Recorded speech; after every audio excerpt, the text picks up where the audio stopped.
Lo prohibido, de Benito Pérez Galdós. 5. Mi prima Eloísa era tan guapa como su hermana mayor, y mucho, pero mucho más linda. María Juana era una belleza marmórea, mas Eloísa parecióme obra maestra de la carne mortal, pues en su perfección física creí ver impresos los signos más hermosos del alma humana: sentimiento, piedad, querer y soñar. Desde que la vi me gustó mucho y la tuve por mujer sin par, lo que todos soñamos y no poseemos nunca, el bien que encontramos tarde y cuando ya no podemos cogerlo, en una vuelta inesperada del camino. Cuando vi aquella fruta sabrosa, otra la tenía ya en la mano y le había hincado el diente. Al poco tiempo de tratarla, mis simpatías se avivaron y me confirmé en la idea de que sus hechizos personales eran simplemente el engaste de 1000 galas inestimables del orden espiritual. Figuréme hallar en su cara no sé qué expresión de dolor tranquilo, o bien cierto desconsuelo por verse condenada a la existencia terrestre. Parecía estar diciendo con los ojos: «Qué lástima que yo sea mortal». Al menos así me lo hacía ver mi exaltada admiración. Pronto creí notar en ella un gusto exquisito, un discernimiento admirable para juzgar casi todas las cosas, sin pedantería ni sabiduría, tan natural y peregrinamente como cantan los pájaros no teniendo de música, no entendiendo de música. Igual admiración me produjo el sentido práctico que, a mi parecer, mostraba en las cuestiones y disputas con su mamá y hermanas. Quizás estaba yo alucinado al creer que Eloísa tenía siempre razón. La diligencia con que sabía atender el aseo, el arreglo y a la apropiada colocación de todas las cosas me cautivaba más. A medida que iba yo teniendo más confianza con ella, mostrábame nuevas notas de su carácter en consonancia con las armonías del mío.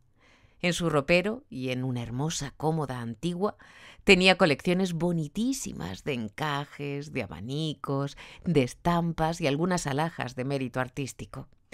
Al enseñarme aquellos tesoros con tanto amor guardados, solía dejar entrever desconsuelo de que no fueran mejores y de no tener objetos sobresalientes por la riqueza del material y el primor de la obra.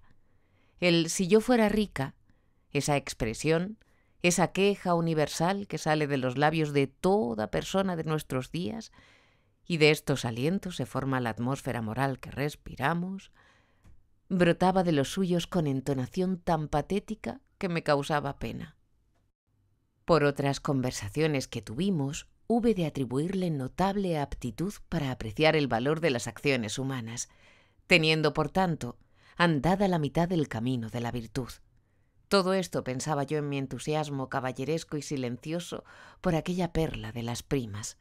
Habríame parecido un ideal humanado, criatura superior a las realidades terrestres, si éstas no estuvieran, por aquellos meses, inscritas y como estampadas en su contextura mortal. Cuando aquella divinidad me fue conocida, se hallaba en estado interesante. No sé decir si me parecía que ganaba o perdía en ello su carácter ideal. Creo que a ratos la rebajaba a mis ojos y a ratos la enaltecía, aquella prueba evidente de la reproducción de sus gracias en otro ser. Una mañana, a los 4 meses de vivir yo en Madrid, mi criado, al despertarme, díjome que aquella noche la señorita Eloísa había dado a luz un robusto niño con toda felicidad. Grande alegría en la casa. Yo también me alegré mucho. Sentía hacia la que ya era mamá un cariño leal y respetuoso, verdadero cariño de familia, sin mezcla de maldad alguna. El marido de mi prima Eloísa era noble, quiero decir aristócrata. Pertenecía a una de esas familias históricas que con los dispendios de 3 generaciones han concluido en punta. Pepe Carrillo, Carrillo de Albornoz, había venido haciendo momos a mi primita desde que ella estaba en el colegio y él en la universidad. Se amaron o no formalmente, no lo sabía yo entonces.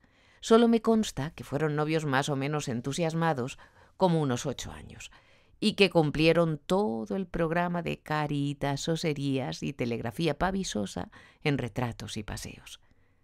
Carrillo era pobre por sí, pero tenía en perspectiva la herencia de su tía materna, Angelita Caballero, marquesa de Cícero, que era muy anciana y estaba ciega y medio baldada. Esta condición de presunto heredero de un título y de un capital le hizo interesante a los ojos de mis tíos. Casó con Eloísa cuando ésta había cumplido 24 años. Cuando le conocí, estaba el infeliz atenido a un triste sueldo en el Ministerio de Estado, pero la esperanza de la herencia le daba alientos para conllevar su vida oscura. Tenía buena estampa, fisonomía agradable, maneras distinguidísimas, pero una salud tan delicada y una naturaleza tan quebradiza que la mitad del año estaba enfermo. Respecto a su saber intelectual y moral, debo decir que mis primeras impresiones le fueron muy favorables. Carrillo era un joven estudioso, discreto y que anhelaba sin duda honrar la clase a la que pertenecía. Quería contarse entre esa docena de personas tituladas que, no satisfechas con saber leer y escribir, aspiran a reconstituir la nobleza como una fuerza social y a rehacer esta importante rueda para engranarla en la mecánica política de la nación. Carrillo, en sus horas de soledad doliente, leía a Erskine May y a Macaulay, deseando saciar en tan ricas fuentes su sed del conocimiento de un sistema admirable, que entre nosotros es pura comedia. Su conversación me declaraba un juicio claro, con pocas ideas propias, pero con aprovechada asimilación de las ajenas. Pronto hube de observar contraste chocante entre aquel marido de una de mis primas y el marido de la otra, Cristóbal Medina. Este mostraba simpatías hacia instituciones contrarias en absoluto a la humanidad de su origen, y dejaba entrever exagerados respetos hacia las clases históricas y castizamente conservadoras, mientras que Carrillo, aristócrata de sangre, no ocultaba su querencia a los sistemas cuyo verbo era la sanción popular. Su mujer le daba alas para esto, poniendo el sello simpático de la aprobación femenina a un orden de ideas que, aun fundadas más bien en lecturas recientes que en añeja convicción, siempre son generosas. Alguien afirmaba que aquel liberalismo del buen Carrillo era un fenómeno de pobreza y señal de lo mucho que tardaba en morirse la marquesa de Cícero, siendo muy probable que todo cambiaría cuando hubiera cuartos que conservar. En aquellos días yo no había podido juzgar aún por mí mismo de asunto tan importante. 6. Voy ahora con mi prima Camila, la más joven de las tres. Desde que la vi me fue muy antipática. Creo que ella lo conocía y me pagaba en la misma moneda. A veces parecía una chiquilla sin pizca de juicio, a veces una mala mujer. Serían tal vez inocentes sus desfachateces, pero no lo parecían. Y el parecer dicen que en achaque de moral no es menos importante que la moral en sí misma. Era una escandalosa, una maleducada, llena de mimos y resabios. No debo ocultar que a veces me hacía reír. No solo porque tenía gracia, sino porque todo lo que sentía lo expresaba con la sinceridad más cruda. El disimulo, que es el pudor del espíritu, era para ella desconocido. Y en cuanto a las leyes del otro pudor, venían a ser, si no enteramente letra muerta, poco menos. No podré pintar el asombro que me causó verla correr por los pasillos de su casa con el más ligero vestido que es posible imaginar. Un día se llegó a mí en paños, no diré menores, sino mínimos, y me estuvo hablando de su marido en los términos más irrespetuosos. A veces, después de correr tras las criadas y hacer 1000 travesuras impropias de una mujer casada, se ponía a tocar el piano y a cantar canciones francesas y españolas, algunas tan picantes que la verdad yo hacía como que no las entendía. A lo mejor, cuando parecía sosegada, se oía un gran estrépito. Estaba en la cocina jugando con las criadas. Su mamá le reñía sin enfadarse, consintiéndole todo, y aseguraba que era aquello pura inocencia y desconocimiento absoluto del mal. Otras veces Dábale por ponerse triste y llorar sin motivo, y decir cosas muy duras a su marido, a sus padres mismos, a sus hermanas, a mí, quejándose de que no la queríamos, de que la despreciábamos. Mi tía Pilar, alarmándose al verla así, mandaba preparar abundante ración de tila. Eran los nervios, los pícaros nervios. Tenía la mala costumbre de hacer desaires a respetables amigos de la casa. Era por esto muy temible y sus padres pasaron sonrojos por causa de ella. Tenía flexible talento de imitación, remedaba graciosamente la voz y el gesto de todos los de la casa y de los parientes, amigos y allegados. Sabía hablar como las chulas más descocadas y como las beatas más compungidas. Cuando estaba de vena, era una comedia oírla. Era la menos guapa de las tres hermanas, bastante morena, esbeltísima, vigorosa, saludable como una aldeana, y se jactaba de que jamás un médico le había tomado el pulso. Su agilidad era tan notable como aquella coloración caliente, sanguínea de su piel limpia y tostada, indicio de un gran poder físico.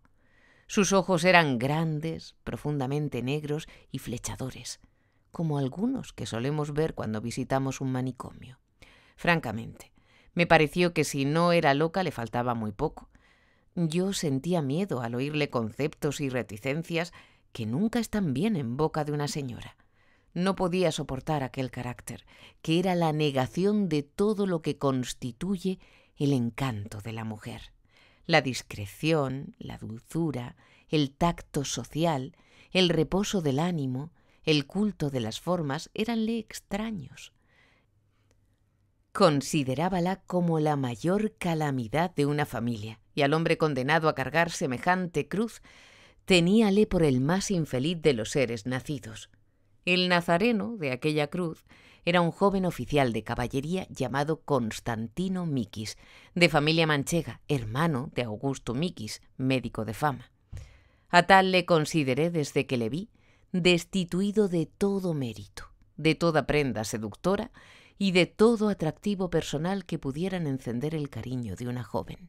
Por no tener nada, no tenía ni dinero, pues habiéndose casado a disgusto de su familia, ésta no le daba socorro alguno. Matrimonio más disparatado no creí yo que pudiera existir. Sin duda, en aquella extravagante prima mía, las acciones debían de ser tan absurdas como las palabras y los modos. No podía explicarme su casamiento sino por un desvarío cerebral, por la falta absoluta del tornillo o tornillos que tan importante papel hacían, según mi tío, en la existencia de los buenos de Guzmán. A poco de ver y oír al oficialete, preguntábame yo con asombro: ¿pero está condenada? ¿Qué encontró en tal hombre para enamorarse de él? Porque Constantino era feo, torpe, desmañado, grosero, puerco, holgazán, vicioso, pendenciero, brutal. Lo único que podía yo alegar en favor suyo, dudando mucho de que fuese un mérito, era su constitución no menos vigorosa que la de mi prima, y la humildad con que se sometía a todos los caprichos de ella. No sabía nada de nada, solo entendía de hacer planchas gimnásticas, tirar al florete y montar a caballo. El deseo que yo tenía de ver justificada de algún modo la ilusión de Camila llevábame a dar a aquellas habilidades físicas más valor del que tienen como adorno de la persona, pero ni aun poniendo a los acróbatas y gandules de circo sobre todos los demás hombres, lograba yo motivar razonablemente la inclinación de mi prima. Misterios del cariño humano, que a menudo va por sendas tan contrarias a las de la razón. Contáronme que mis tíos se opusieron al casamiento, pero que la niña manejó con tal arte el resorte de sus nervios, mimos y de sus terribles espontaneidades, que los papás hubieron de ceder por miedo a que llegara el caso de llamar al doctor Ezquerdo.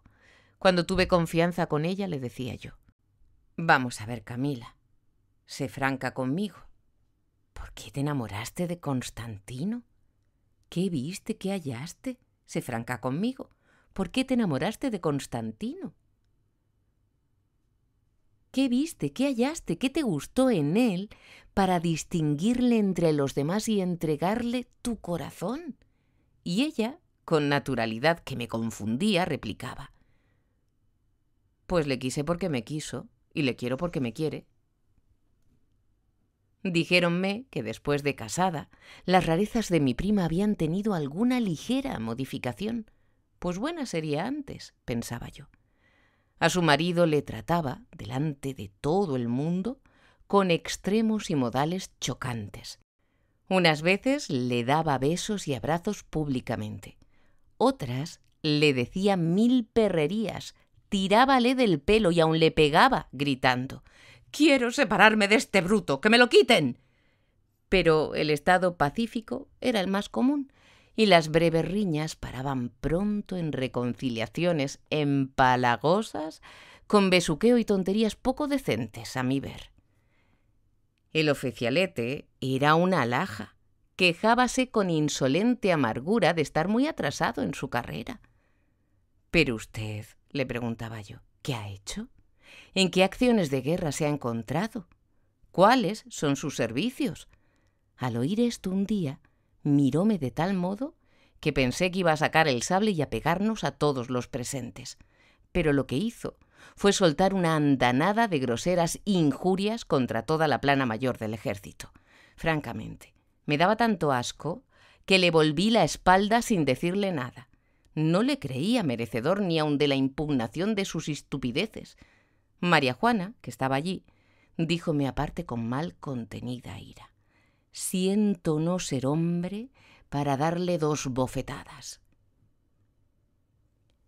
2. Indispensables noticias de mi fortuna, con algunas particularidades acerca de la familia de mi tío y de las 4 paredes de Loísa. 1. Voy a hacer la declaración exacta de la fortuna que yo poseía cuando me establecí en Madrid. Este es un dato importante por todos los conceptos y que debo exponer con la mayor claridad, aunque no sea sino para desmentir las absurdas consejas que corrían como dogma evangélico acerca de mi capital y según las cuales, obra de la excitada fantasía de tanto hambriento, yo era puesto en la misma categoría rentística de los Larios de Málaga, López de Barcelona, Misas de Jerez, Céspedes, Murgas y Urquijos de Madrid. Vais a ver lo que yo tenía.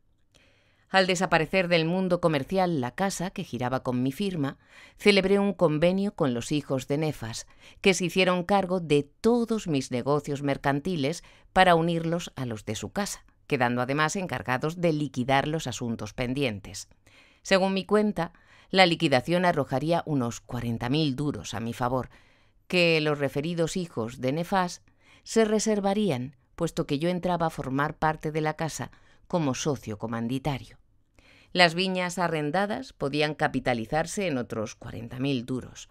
Lo que obtuve de las vendidas, de las existencias cedidas a diferentes casas y de créditos realizados subía a más de 100.000 que iría recibiendo en Madrid, según convenio, en los plazos trimestrales y en letras sobre Londres.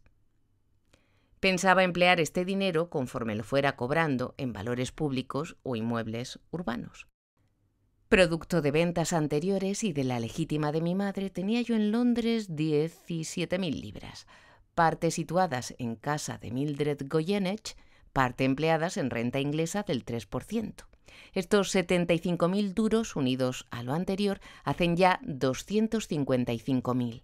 Debo añadir un pico que tenía en París en poder de Midjans y que le ordené empleara en renta francesa de 41 partido por 2%, con el cual pico mi cuenta andaba muy cerca ya de los 6 millones de reales. Aún había más. En obligaciones de banco y tesoro, 3% consolidado, ferros, obligaciones sobre aduanas, resguardos al portador de la caja de depósitos, tenía más de 80.000 duros efectivos. Toda esta diversidad de papeles la había comprado mi padre y yo la conservaba, esperando que se realizase la feliz unificación que me había anunciado mi tío y con la cual cesaría el mareo que me producía tal balumba de títulos y la desigualdad laberíntica de sus valores. Ítem. 40 acciones del Banco de España que mi padre había comprado por dicha mía cuando estaban a 3.000 reales y que al fin del 80 valían 450 duros, dándome un capital efectivo de 18.000 duros. Añadiendo a lo expuesto varios créditos pequeños de seguro cobro y existencias en metálico, salían en cifra más o menos redonda unos 9 millones de reales, que bien manejados podían darme de 30 a 35.000 duros de renta. Esta es la verdad de mi tan cacareada riqueza que algunos, especialmente los que deliran con el dinero ajeno, no pudiendo delirar con el propio, hacían subir a un par de millones de pesos. En esto de apreciar el caudal de los ricos que viven con holgura, he notado siempre una tendencia a la hipérbole que produce grandes perturbaciones en la vida económica de la capital, por los grandes chascos que suelen llevarse las industrias y los comercios nacidos al calor de tan necio optimismo. No necesito encarecer lo bien recibido que fui en toda clase de círculos. Los que esto lean comprenderán al punto que, teniendo yo lo que en claros números queda dicho y suponiéndome el vulgo mucho más aún, no me habían de faltar relaciones. No necesitaba ciertamente buscarlas. Ellas venían solas. Me perseguían, me acosaban con descargas de saludos, invitaciones y cortesanías. Prendas personales de que no quiero hablar afianzaron y remataron mi éxito. Las amistades formaron pronto en derredor mío espesa red, contribuyendo no poco a ello la familia de mi tío, muy conocida en la corte y relacionada con lo mejor, así por el parentesco que mi tía Pilar tenía con familias ilustres, como por el roce constante de su marido con personas y personajes de todas las clases sociales. 2. En el principal de mi casa no reinaba siempre una paz perfecta. No pocas veces, al subir a casa del tío, asistí contra mi voluntad a escenas dramáticas. Un día vi a Eloísa llorando, cual si le ocurriera una gran desgracia, y a su mamá tratando de calmarla con la aplicación simultánea de varios antiespasmódicos. Estaba en meses mayores y podría sobrevenir una catástrofe. No pude conseguir que me enterasen del motivo de semejante duelo. Tan afanadas parecían ambas. Pero Camila, que estaba en el comedor besando al gato y arañando a su marido, púsome al corriente de los trágicos sucesos. La noche antes, María Juana, Camila y el esposo de Eloísa habían tenido una discusión un poco agria sobre cosas políticas. Hubo algunas expresiones acaloradas, pero el prudente Medina cortó la disputa con discretas y conciliadores razones. Lo malo fue que al día siguiente la renovaron las dos mujeres. Palabra tras palabra, ambas hermanas se encendieron poco a poco en ira y oyéronse conceptos un tanto vivos. Los Carrillos eran unos hambrones aduladores, los Medinas unos tíos ordinarios de la cava baja, la marquesa de Cícero había sido una calla y una ya, los Maragatos, en cambio, vendían pescado, los Carrillos eran revolucionarios porque no tenían una peseta, los Medinas no eran nada porque no tenían entendimiento. En fin, 1000 tonterías. Eloísa, menos fuerte que su hermana en la polémica, se embarullaba, tenía rasgos de ira infantil concluyendo por echarse a llorar. Sentí mucho haber perdido la escena, pues llegué cuando la tempestad había pasado y solo se oían truenos lejanos. En el gabinete de la derecha de la sala, la pobre Eloísa daba respiro a su corazón oprimido, diciendo entre sollozos: «Me alegraría que viniese una revolución grande, grande, para ver patas arriba tanto idiota». En el gabinete de la izquierda, María Juana, mal sentada en una silla, el manguito en una mano, el devocionario en otra, la cachemira cogida con imperdible y abierta como una cortina para mostrar su bien formado pecho, el velo echado atrás, las mejillas pálidas, la nariz un poco encendida a causa del frío, los quevedos, que empezaba a usar, por ser algo miope, calados y temblorosos sobre la ternilla, los pies inquietos estrujando la lana de una piel de carnero, hacía constar la urgente necesidad de una revolución grande, grande, que acabara de una vez para siempre con los, me parece que dijo, los mamalones que viven a costa del prójimo. Pero señoras, dije yo interviniendo y pasando de un gabinete a otro para ponerlas en paz, ¿Qué piropos son esos? ¿Y qué furor de revoluciones ha entrado en esta casa? Por fin, después de que las aplaqué, burlándome de sus antojillos demagógicos, les dije: «Hoy es mi cumpleaños. Convido todo el mundo a almorzar al Lardi». Gran sensación, tumulto, preparativos, sonrisas que brillaban tras un velo de lágrimas, gorjeos de Camila, alegría y reconciliaciones. Los móviles de estas domésticas jaranas no eran siempre políticos. Otro día Camila, después de llamar hipócrita a su hermana mayor, rompió a chillar como un ternero, jurando que no volvería a poner los pies en aquella casa. Averiguada la razón de este tumulto y con las contorsiones que mi primita hacía, resultaba ser celillos del papá. Sí, mi tío, al decir de Camila, quería más a María Juana que a sus demás hijos, distinguiendo comúnmente a aquella con 1000 cariñosas preferencias, de donde se deducía que mi tío no era un modelo de imparcialidad paterna como hasta entonces habíamos venido creyendo. Siempre que las hermanas altercaban sobre cualquier asunto, por nimio que fuera, como por ejemplo la elección de un color para vestido, cuál teatro era más bonito, si había llovido este año más que el pasado, el padre apoyaba ciegamente el partido de María Juana. «Un padre debe querer a sus hijos por igual», decía Camila aquel día entre sollozos y lágrimas. Más tarde vine a saber que todo aquel alboroto fue por un paquete de caramelos de la pajarita. Otras veces, la grave causa era si tú me quitaste el periódico cuando yo lo estaba leyendo, o bien que yo no fui quien dejó la puerta abierta, sino tú, o cosas por el estilo. Debo decir, en honor a la verdad, que pasaban también semanas enteras sin que la paz se turbase, viviendo todos, padres, hijos, hermanas y yernos, en aparente concordia. Siempre habría sido lo mismo si mis tíos hubieran establecido en la casa, antes de que la prole creciera, una estrecha disciplina. Mas no lo hicieron así. Era mi tía Pilar una excelente señora, pero de tan flojo carácter que sus hijos y aun los criados y hasta el gato hacían de ella lo que querían. Mi tío no se cuidó nunca de sus hijos más que para comprarles dulces y llevarles un palco para que fueran al teatro algún domingo por la tarde. Todo el día estaba en la calle y los festivos solía ir de caza, al coto, que en sociedad con varios amigos tenía arrendado. Mi primo Raimundo, de quien no he hablado aún, vivía en completa paz con mis 3 primas, pues había adoptado en todos los asuntos domésticos un temperamento flemático, y aunque su mamá tenía marcadas preferencias por su único varón, este, que era insigne filósofo, como se verá más adelante, cuidaba de no hacerlas patentes delante de sus hermanas para aprovecharlas mejor.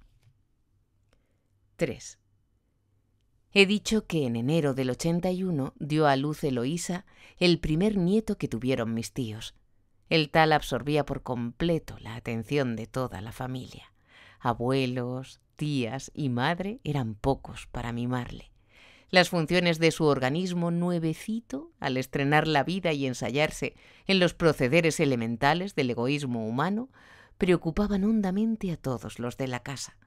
A las inocentes brutalidades de aquel cachorro de hombre se les daba la importancia de verdaderas acciones humanas. No hay para qué hablar de la fama que tenía. Había corrido la voz de que era un rollo de manteca y además muy mala persona, es decir, que ya tenía sus malicias y se valía de ingeniosas tretas para hacer su gusto. Todos los recién nacidos gozan de esta opinión desde que respiran. Todos son guapos, robustos y muy pillos.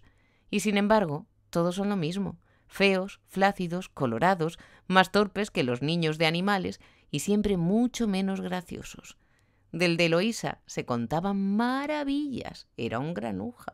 A los 2 meses ya protestaba contra las horas metódicas a que le daba el pecho el ama, y quería atracarse sin orden ni tasa.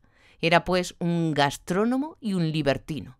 A los 4 meses mostraba su desagrado a algunas personas y pataleaba cuando quería que le paseasen.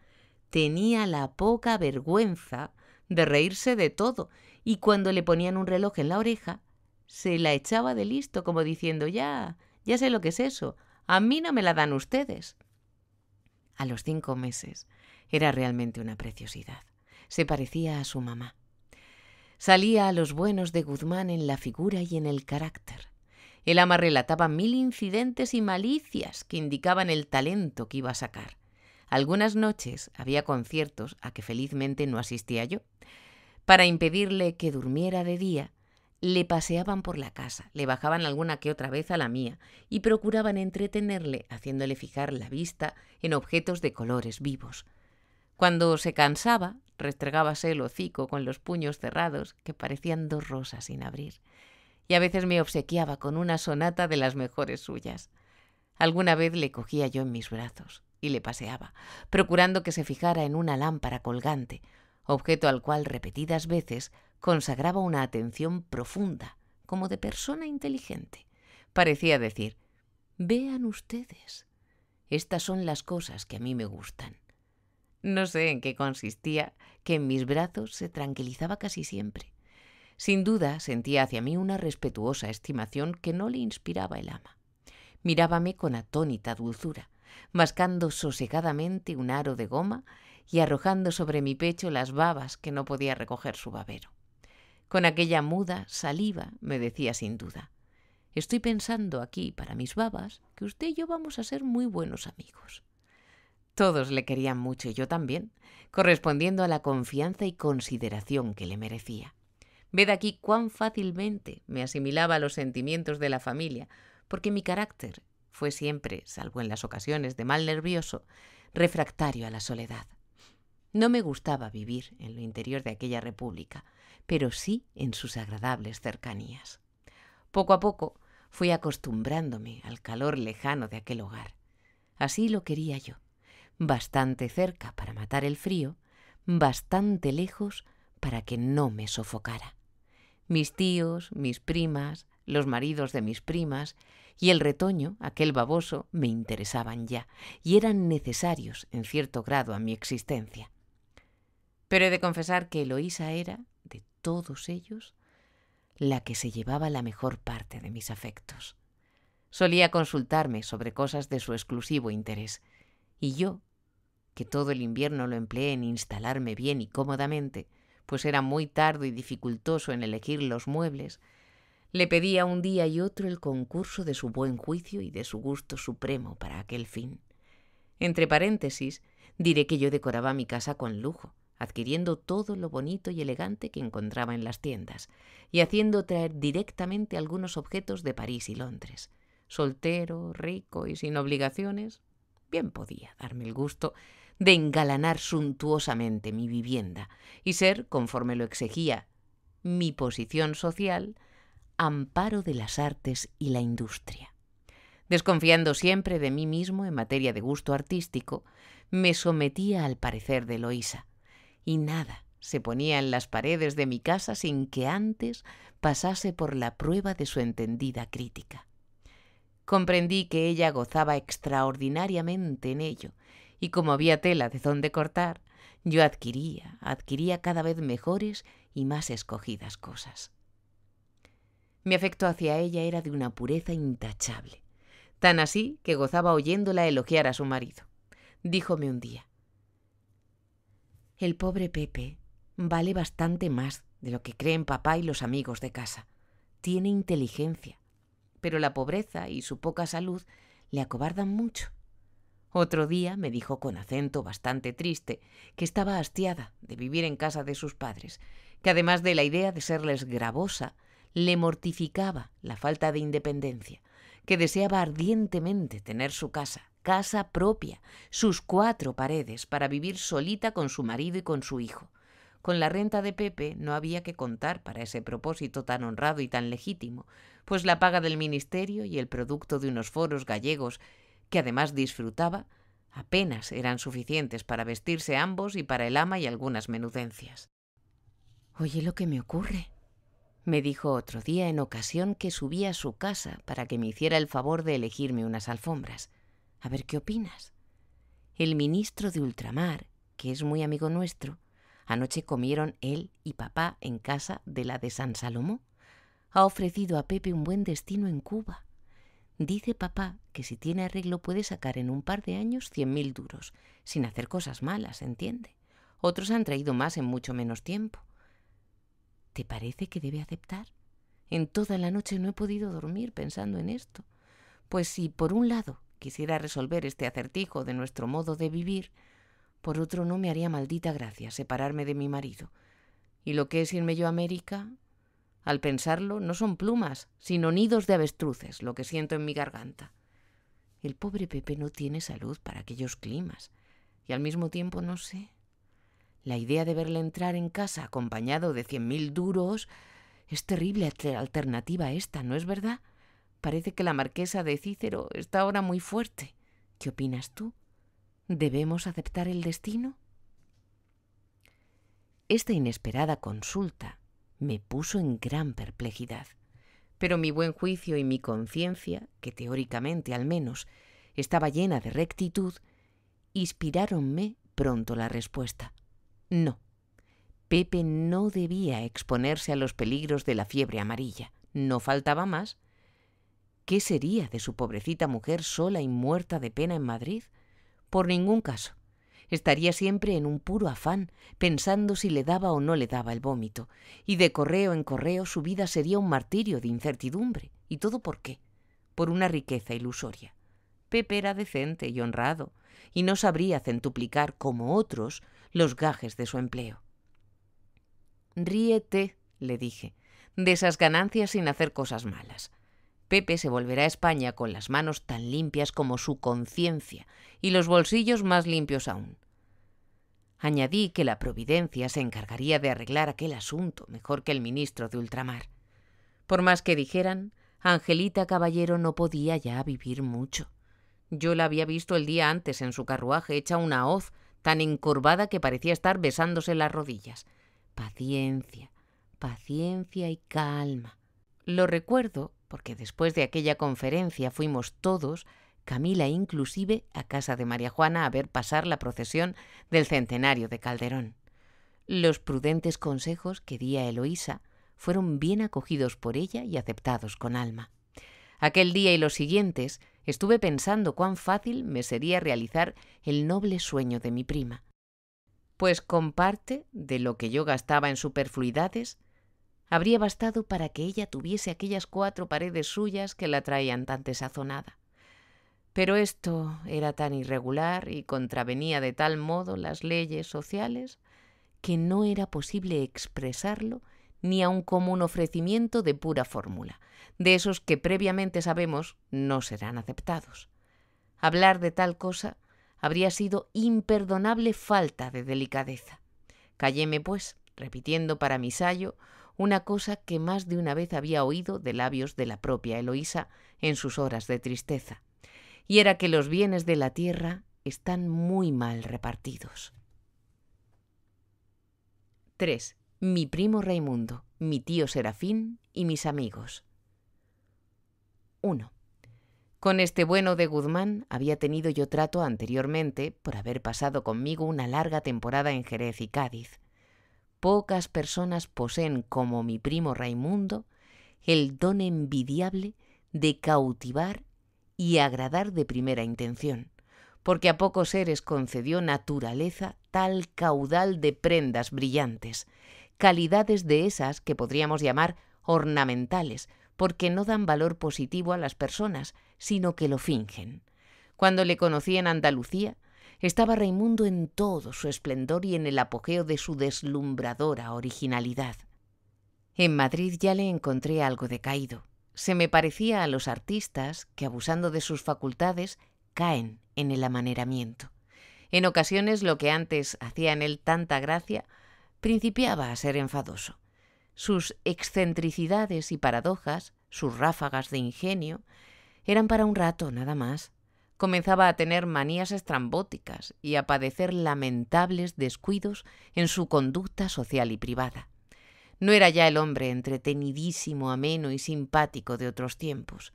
Mejor dicho, tenía temporadas, días muy buenos, horas felices, a las que seguían periodos en que se hacía de todo punto imposible.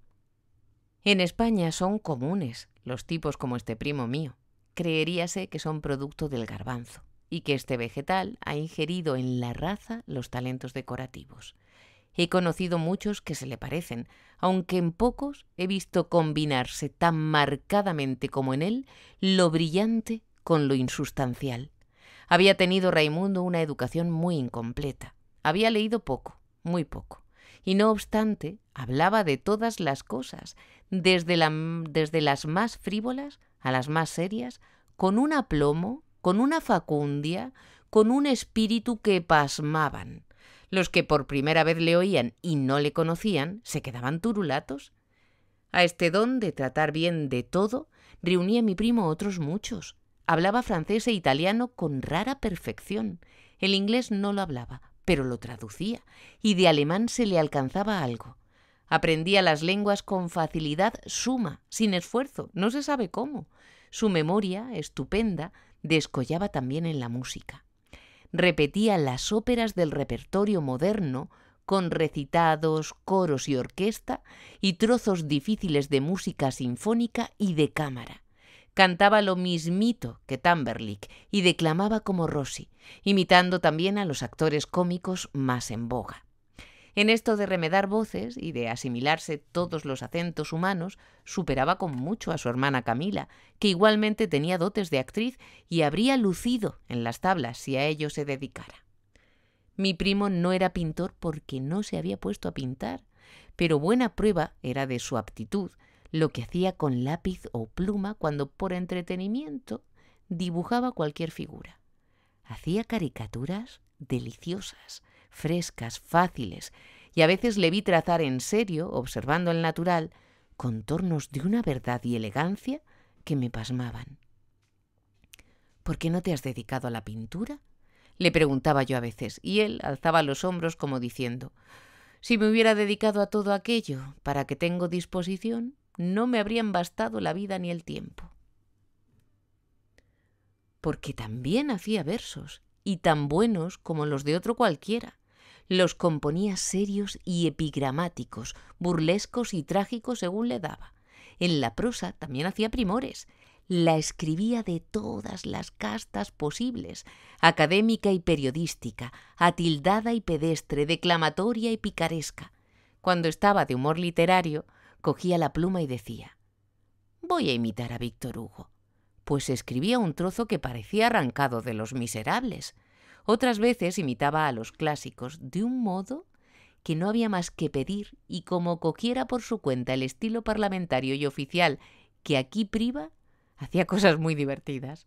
También se las daba de crítico y tenía un golpe de vista admirable para juzgar de todas las artes y descubrir en cada obra aspectos y fases que se ocultaban a la generalidad.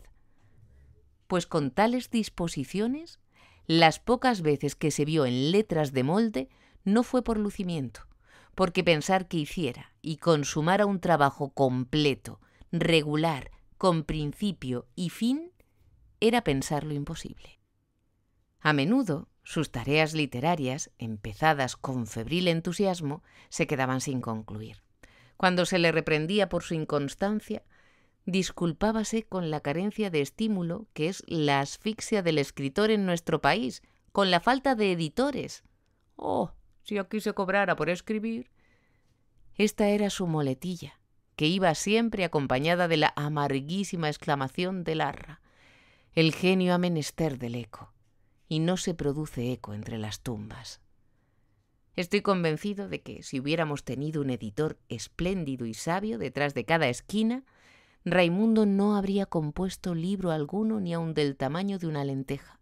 Es más, llegué a comprender que mi primo, dotado de aptitudes tan varias, no habría sido jamás poeta eminente, ni pintor de nota, ni músico, ni orador, ni cómico, ni crítico, aunque se dedicara exclusivamente a alguna de estas artes, porque carecía de fondo propio, de fuerza íntima, de esa impulsión moral que es tan indispensable para los actos de creación artística como para las obras de voluntad. Elogiado desde la niñez por su feliz talento, mirado como gloria de la familia, defraudó las esperanzas de su padre, que no pudo sacar partido de él. A 11 carreras se aplicó. Empezaba con mucho brío, pero en el primer año se plantaba. Habíase preparado para Estado Mayor, minas, montes, medicina, telégrafos, ayudante de obras públicas y para no sé qué más. Oírle hablar de sus carreras y de sus estudios era como hojear una enciclopedia. Por fin hízose abogado a fuerza de recomendaciones. Mi camino al través de la universidad, decía, ha sido una senda de tarjetas. En los días de esta narración, Raimundo debía de tener 30 años. Era el segundo hijo de mi tío y representaba más de 40. Su naturaleza, febrilmente activa, parecía haber burlado la ley del tiempo, madurándose con demasiada prisa. Vivía en un constante esfuerzo por huir de lo presente, hipotecando el porvenir y nutriéndose hoy por adelantado con la savia del mañana. Pródigo de su sangre, de todas las energías de su espíritu y de su cuerpo, devoraba el capital vital como si la juventud fuera un estado que le estorbase y padeciera nostalgias de la vejez. Cuando le vi en Madrid me asustó la extraordinaria flaqueza de su rostro. Comprendí que en aquella lámpara había ya poco aceite, por haber sido encendida muy pronto y atizada constantemente. Pero no le dije nada porque supe que se había vuelto aprensivo. Su cara de hombre guapo era como la de un Cristo viejo, muy despintado, muy averiado de la carcoma y profanado por las moscas. Tenía la voz cavernosa, la mirada mortecina, los movimientos perezosos. Un día que estábamos solos en mi cuarto, le vi acomodarse en una butaca, estirar las piernas sobre otra, buscar postura, hacer muecas de dolor y hastío como el que padece un gran quebranto de huesos, cerrar luego los ojos y respirar fatigosamente. A mis inquietas preguntas respondió levantándose de un salto, dando paseos por la habitación con las manos a la espalda y la barba sobre el pecho. «La inacción es lo que me mata», decía sin detenerse. «Me estoy atrofiando, me estoy enmoheciendo». Luego se paró ante mí y mirándome con aquellos ojazos que parecían muertos, díjome entre carraspeos: «Tengo un principio de enfermedad grave. ¿Sabes lo que es? Reblandecimiento de la médula. ¿Has consultado a algún médico? No, no es preciso. He estudiado esa enfermedad y conozco bien su proceso, sus síntomas y su tratamiento». Diome una lección de fisiología, en la cual habló de la pía mater, del canal raquídeo, de la sustancia gris, de las perturbaciones vasomotoras, con otros terminachos que no recuerdo.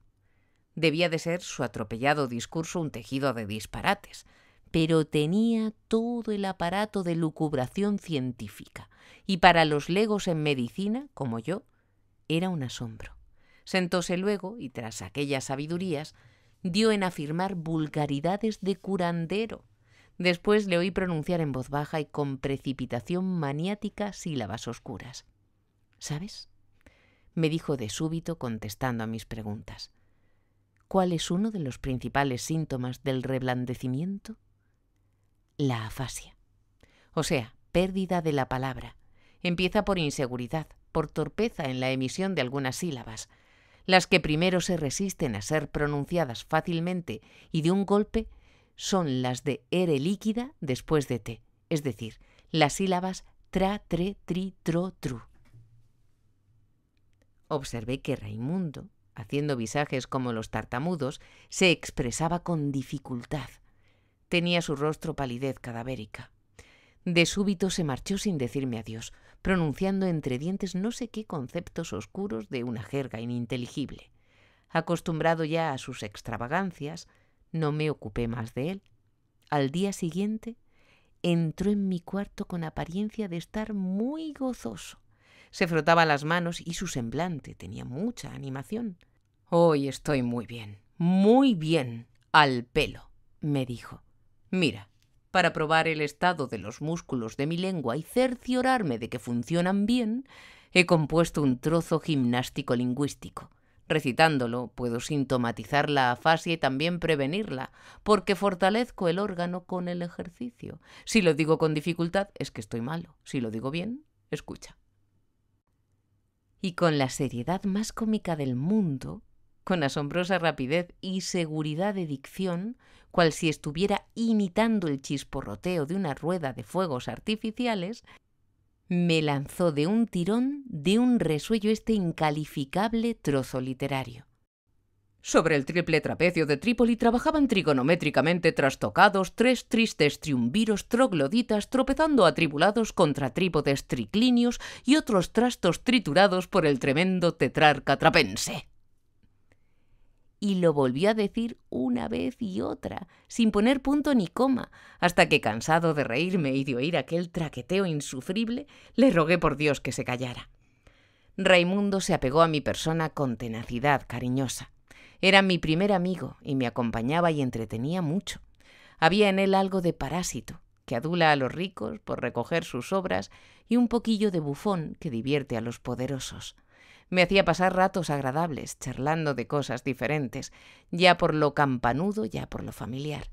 Hacía la crítica de la obra que habíamos visto estrenar la noche antes, remedaba a los oradores del Congreso y me contaba anécdotas políticas y sociales de las que jamás, por su índole personal, trascienden a la prensa.